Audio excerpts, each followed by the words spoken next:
Hello and welcome to Byju's IAS. Let's get started. I look into the first article.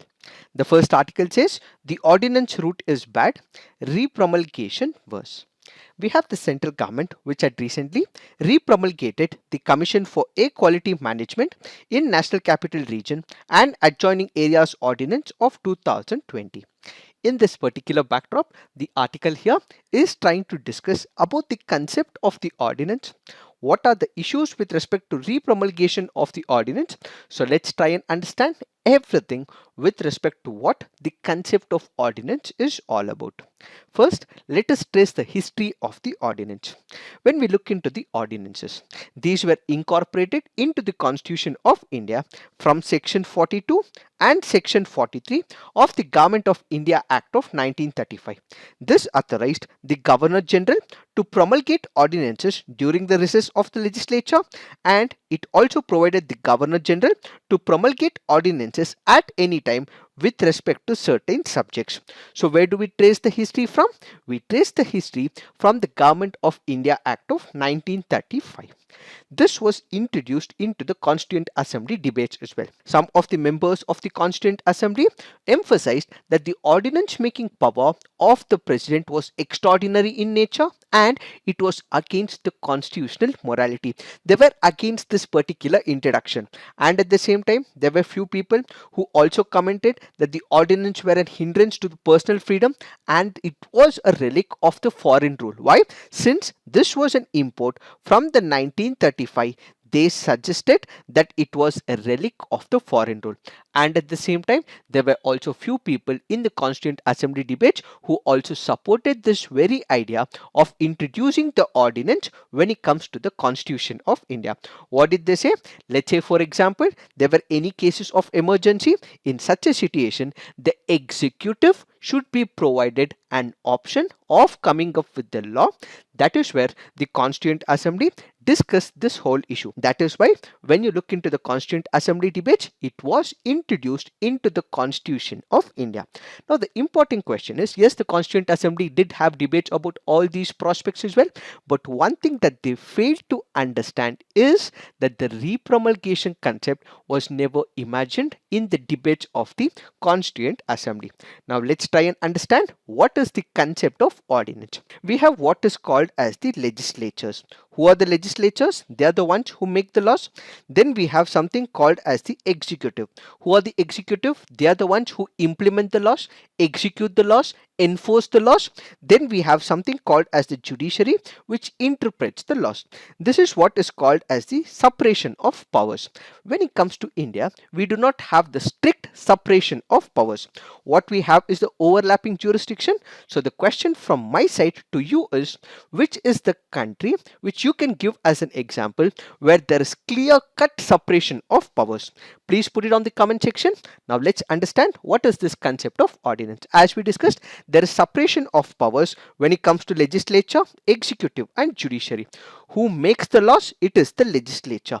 But there is an exception that is given to this normal parlance. What is it? Let's say for example there is an emergency, or let's say for example the parliament is not in session, or let's say for example the state legislature is not in session.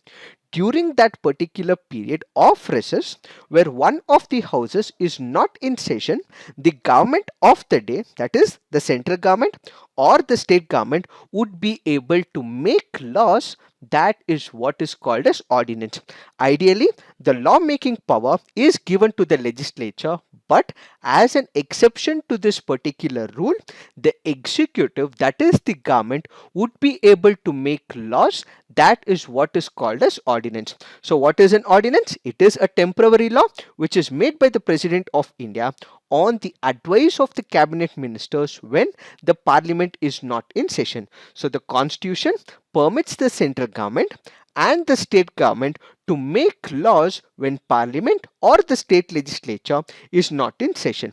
Which is that article? What we have is article 123 of the Indian Constitution.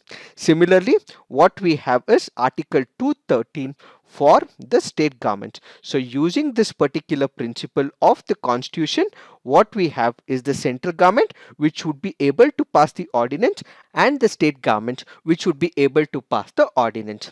And when this particular ordinance is passed, what it requires is the parliamentary approval. Why parliamentary approval? Ideally, this is the job role that has to be performed by the legislature. But because there is an exigency, because there is an urgency, because there is unforeseen circumstance, which is why the executive will pass this particular ordinance, and that will be a temporary law. So ideally, this will require the parliamentary approval, where the legislature say whether this particular bill which is passed in the form of an ordinance is right or wrong. So what it will require is the parliamentary approval. When will the parliamentary approval be given? Let's say an ordinance is passed, and after the ordinance is passed, there is assembly that takes place. That is, the parliament will come into the session. So the minute the parliament comes into the session, within 6 weeks the parliament will have to approve. If the parliament approves this particular ordinance, it becomes the law of the land, and it will continue to be persisting. And if the parliament does not approve this particular law, that is when this particular law will not be present on the statute books. So kindly remember, parliamentary approval is a must when it comes to the ordinance. Now the important question: what are the subjects, what are the items on which ordinance can be passed? There is something called as the union list. In this union list, the parliament would be able to legislate. So all those areas and subject matters where the parliament would be able to legislate, the ordinance can take such subjects for the legislation. So kindly remember, when it comes to the ordinance, this is a temporary law which is passed by the government because there is an emergency or an exigency. There are three conditions that this particular ordinance will have to satisfy. What is it? One, the legislature should not be in the session. That becomes the very important factor. One of the houses should not be in the session. So the second important parameter is there should exist circumstances for which the government should pass this particular ordinance, that there has to be something grave, something like that. So the third important option is that these circumstances must warrant immediate action. Only when all these criteria are met, that is when an ordinance can be passed by the president as well as by the governor. Now let's look into some of the statistics which has happened in the past with respect to the ordinances. In the 1950s, central ordinances were issued at an average of 7.1 per year. The number peaked in the 90s at 19.6 per year and declined to 7.9 per year in the 2010s. The last couple of years has seen a spike: 16 in 2019, 15 in 2020, and 4 till now in 2021. All that the statistics reveal is there is increasing cases of ordinance which has been used, misused, and abruptly used by the central government and the state government. So with respect to all these statistics, because there was ordinances after ordinances that were passed by the government, and because there was re-promulgation of the ordinance, there was one of the cases that goes to the Supreme Court of India in the form of DC Wadhwa versus the state of Bihar in the year 1986. During this particular period, the government of Bihar had issued 256 ordinances between 1967 and 1981, of which 69 were re-promulgated several times, including 11 of which were kept alive for more than 10 years. After looking into the state of affairs in the state of Bihar, the Supreme Court came up with a landmark judgment. What did the Supreme Court say? The Supreme Court held that such a re-promulgation of an ordinance without taking the consent of the legislature is unconstitutional. It is violating the constitutional principles, and it is strictly against the rules of the Constitution and the separation of the powers as envisaged by the Constitution. So what did it say? It said that we have separation of powers, where ideally it is the legislature who has to make the laws, the executive implement the laws, judiciary interpret the laws. But during this particular period, when re-promulgation happens, the executive have conquered upon, or they are making a mockery of the role of the legislature, which means that re-promulgation of the ordinances is against the Constitution, and it has to be limited and should be used in exceptional circumstances, said the Supreme Court of India in DC Wadhwa versus the state of Bihar. So it said that ordinance itself is an exception, so it has to be used in a limited scope, said the Supreme Court of India in DC Vadva versus the state of Bihar. But this particular judgment did not stop the governments as well. They continued to use these ordinances. They continued to repromulgate ordinances as well. When we go back to the year 2013 and 2014, we have the central government which had passed the Securities Laws Amendment Ordinance, which were promulgated 3 times. Then we have the Land Acquisition Act, which was issued in 2014, repromulgated in April and May 2015. So there's continuity of the repromulgation of the ordinance. Now, if you think it is only the central government which is repromulgating the ordinances, coming up with ordinances, making a mockery of the legislature, no, it is the state legislatures as well. Let's say, for example, we have the states of Maharashtra, we have the states of Karnataka, we have the states of Kerala, where Kerala had issued about 81 ordinances. The state of Karnataka had issued about 24 ordinances, and we have the state of Maharashtra which had issued about 21 ordinances. All this is making a mockery of the established system as envisaged by the constitution, which is where there is another case which heads to the Supreme Court of India, and that happens to be Krishna Kumar Singh versus the state of Bihar. According to this particular judgment, which was given by a 7-judge constitution bench, they said this whole practice of repromulgation or passing of the ordinance repeatedly without taking the consent of the legislature is unconstitutional in nature. What was said in DC Vadva versus the state of Bihar, the same was upheld by Krishna Kumar Singh versus the state of Bihar. So what is this repromulgation? Where ideally they require the parliamentary approval. But instead of taking the parliamentary approval and meeting all these criteria, they promulgate the ordinance repeatedly without taking the permission of the legislature, which means since they are not taking the permission of the legislature, it is violating the separation of powers, it is violating the strict separation of powers, thus violating the principles envisaged in the Constitution of India. So this particular judgment clearly said that the repromulgation was a fraud on the Constitution and subversion of the democratic legislative process. Even this particular judgment has been ignored by the central government and by the couple of state governments in India. So it is now the responsibility of the legislature and the judiciary to keep a check on the actions of the executive. We have what is called as the checks and the balances. These checks and balances are very important as it is important for the separation of powers. If there is legislature which overthrows its attitude, which ensures that is entering the domain of the executive, it means there is violation of the separation of powers. When you have judiciary which is overreaching itself and makes the legislation, it is called as judicial overreach. And when the executive is taking up the role of the legislature, in such a case there has to be restriction and an eye that is kept by both the legislature and the judiciary. So going forward, the author here clearly says that in order to ensure there is safeguards, in order to ensure that there are limitations that is already present on the executive, who has to take care of it? It is the legislature. So the legislature should question the executive, the Supreme Court should question the executive, and ultimately they need to check the power balance of the executive is what is this article all about. Therefore, the independence of the legislature falls at an extreme risk. That is because the executive is also making laws. Thus, it is advised that the power of the ordinance should be sparingly used and should be used at the times of exigencies. It is this that we have to understand in reference to this article. Now let's look into the next article. This article says protecting children in the age of artificial intelligence. This article here critically analyzes the role of the artificial intelligence when it comes to the education of the children. It first speaks about the advantages of artificial intelligence.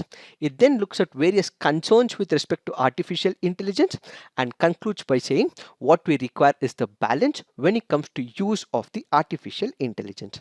First up, let's try and understand what are some of the advantages when it comes to the artificial intelligence. Let's say, for example, our generation, the 90s or the 80s or the 70s, you had to get some information. What do? You go to the library, you actually go to the faculty member, you speak to your teachers and inquire about that information.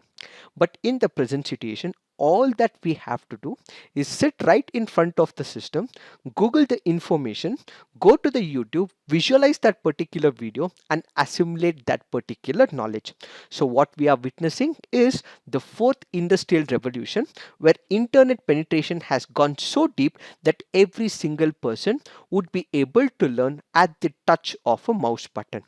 This is serving as an educative, advantageous, and knowledge purposes, but at the same time, it also means that the privacy of a particular person, and in reference to this article, with respect to children, is also getting violated.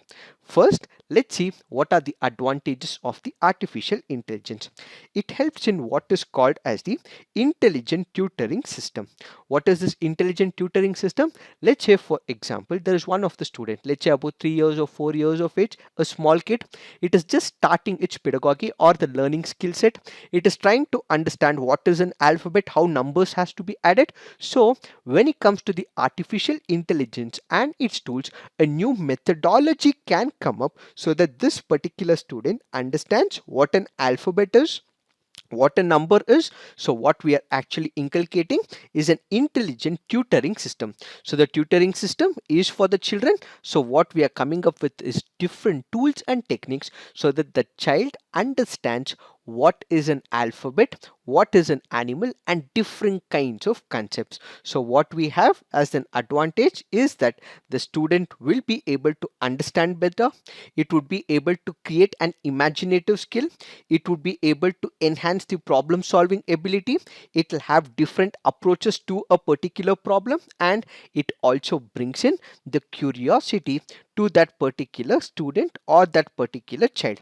So this intelligent tutoring system will help in different approaches of solving a particular problem so that the child can develop the cognitive developmental skills. Apart from this, we have different types of artificial intelligence toys in the market as well. These toys have their own personality and voice. They offer myriad types of services, and at the same time they enhance the literacy, provide social skills, and also language development as well. While this particular artificial intelligence tool is able to make sure all these advantages and merits are met, there are concerns as these artificial intelligence tools have limited framework to govern them. Since they are not being governed by the international laws, since they are not being governed by the local, state, or the central laws, it means these children are kept unwatched, and as a result, they get used to the fake news, conspiracy theories, hype, online bullying, hate speech, and the likes of the social media. What are we speaking about? We are speaking about the negative impact of the artificial intelligence.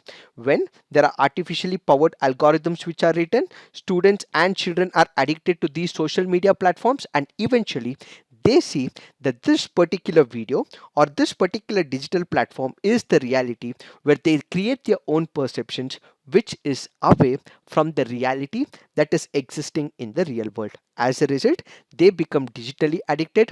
They create a perception which is totally wrong or may not be real, says the author. Apart from this, there are also students who go on online platform. They chat with number of people as well. During this particular chat windows or the conversation, there might be few people who might be posing anonymously as children, but they are not children. They have camouflaged themselves. They are in disguise as well. They have fabricated their identities, and during this particular conversation, there can be identity theft as well. When there is identity theft or this particular children is addicted to chatting as well, there might be informational leaks as well, which can be disastrous for the children.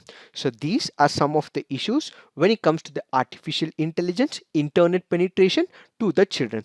So what is the author trying to convey? So the author here is trying to convey about two important imperatives. One, There is the necessity of digital connectivity. Yes, we cannot live the world without the digital penetration and the internet connectivity. So what we have to provide to the students is digital penetration. According to UNICEF and the International Telecommunication Union, as many as two-thirds of the world's children do not have access to the internet at home. Because of this particular data, we can come to a conclusion that as many as so many children will not be able to get the advantages of the internet penetration and the artificial intelligence. So what is the author looking at? The author is looking at expanding the horizons of the internet penetration. So the global community, the national government will have to take upon the responsibility to ensure that every student and most number of students are provided this affordable internet penetration and digital connectivity so that they are able to get the advantages of this particular stream. And at the same time, in order to make this a successful program, we have the UN Committee on the Rights of the Child, which adopted General Comment 25 on implementing the Convention on the Rights of the Child and fulfilling all child rights in the digital environment. So there have been some goals that have been set in the sustainable developmental goals as well. And when it comes to the national level, we have the national policy for children, which can be expanded for the digital space as well. These are supposed to be taken so that there is expanse of the digital connectivity on one side. On the other side, what we also have to ensure is that there is misuse of the artificial intelligence. There is concerns of the privacy as well. There are people who are stealing away the data of the children, which can harm a particular child or a group of children. As a result, what we require is to create child safe digital spaces. So what are we supposed to do? We are supposed to make sure that there are legal and technological standards. One is we require the global coordination where laws have to be drafted, and at the same time there has to be laws that have to be drafted at the national level. So social, legal security will have to be provided to the children. We also require the technological safeguards as well. Let's say for example there is a particular student who's planning to access the internet. This is a computer or let's say a laptop or a phone. There has to be what is called as the digital lock or a digital screen where the parents are able to see what are the activities of that particular child. So a greater awareness among the parents, guardians and children on how artificial intelligence work behind the scenes have to be taken up. In case there is a tool where the parents would be able to restrict or block a particular website, such initiatives can also be taken by the parents. We also require tools like trustworthy certification, rating systems to enable sound choices on all the AI application apps. We need to ban anonymous accounts. Let's say if there is a chat window where this particular account is linked to anonymous connectivity, such should be immediately barred by the parents as well. We need to enforce ethical principles of non-discrimination irrespective of who it is. Every single person of any ethnicity, race, language whatsoever should be able to reap the benefits of the internet penetration. And finally, the algorithm should be written in such a way that it should not have any harmful impact on the children. So all these initiatives should be taken at the global and the national level. So going forward, what we require is the multilateral, multi-stakeholder approach where the government, the private sector, the bodies which are building it and the parents all come together so that the advantages of artificial intelligence is ultimately surrendered to the children, given to the children for their knowledge upgradation, but at the same time the misuse of artificial intelligence is ultimately brought to an end. So what we require is to galvanize the international community and ensure that there is only ethical perspective, ethical use of artificial intelligence for the next coming generation. It is this that we have to understand in reference to this article. This article says a huge costly mistake. The article here is speaking about Cane Betwa project. This has been explained in detail on 23rd of March 2021. One of the important factual data as given under this article is this particular project has been given the status of a national project as the center will contribute about 90% of the cost. This Cane Betwa project will be India's first river linking project. So the article here says that there are various concerns and issues with respect to this project. All of this has been explained on 23rd of March 2021. So kindly look into it. apart from what has been discussed earlier, one of the key points that this article makes about is that as much as we speak about interlinking project, we also have to throw some light on the rain conservation, on the water harvesting, water conservation. All these are the aspects that the government should focus on, give awareness to the people. Explicit money has to be spent on these items. Only then we would be in a much better position to save the water, so that water as a resource is cherished by the people. It is this that we have to understand in reference to this article. Now let's look into the next article. This article says India Russia look for a reset. Again, this article has been explained on 10th of April 2021. Third topic, time tests ties at 20 minutes 24 seconds. Kindly look into it. There is nothing more than what we have discussed in the past, so you can go back and visit this particular video to get a deeper analysis of this particular article. Now let's look into the mains practice questions. The repromulgation of ordinances undermines the lawmaking process and makes a mockery of legislative power of the legislature. What are the essential checks and safeguards that are available to prevent the usurpation of legislative power by the executive? Next question, what effect is artificial intelligence having on children? Discuss how one can balance the risks and benefits, mitigating inadvertent harm and misuse. So please write all your answers on the comment section. Peer review, do give positive feedback to your friends' answers. So this is it for today. Thank you for watching. All the best.